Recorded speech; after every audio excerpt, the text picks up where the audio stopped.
challenges that come to your life. And in order for us to grow, you all know this, you're all way smarter than me in so many ways. In order for us to grow, it means you have to face some type of adversity, something new, something that's unfamiliar, something that's challenging, something that's uncomfortable. That is the definition of growth. It's going beyond something familiar, something safe, something that you feel comfortable in. And in order to do that, we must be willing to learn the art of believing and accepting ourselves when those things happen.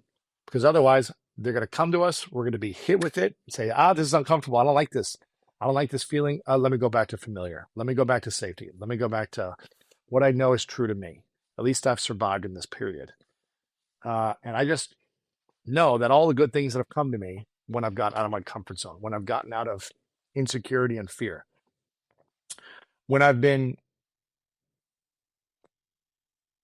allowed myself to stay stuck in fear and insecurity, that's when bad things happen. That's when I make mistakes. That's when I hurt myself. That's when I hurt other people. That's when I do things I'm not proud of.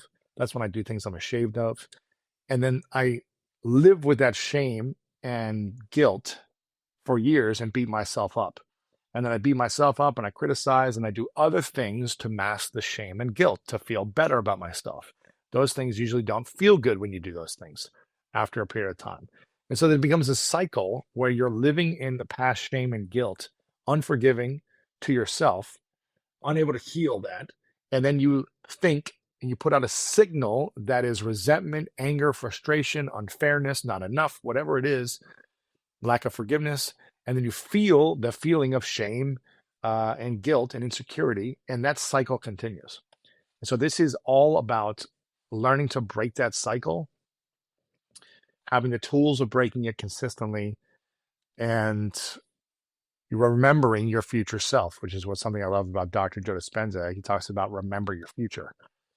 And if you want to experience something you've never had, you have to remember what that will feel like in the future now. I know it's kind of weird, but you have to remember what that's going to feel like now and start thinking and acting in accordance consistently. And the more we can do that, the more we will unlock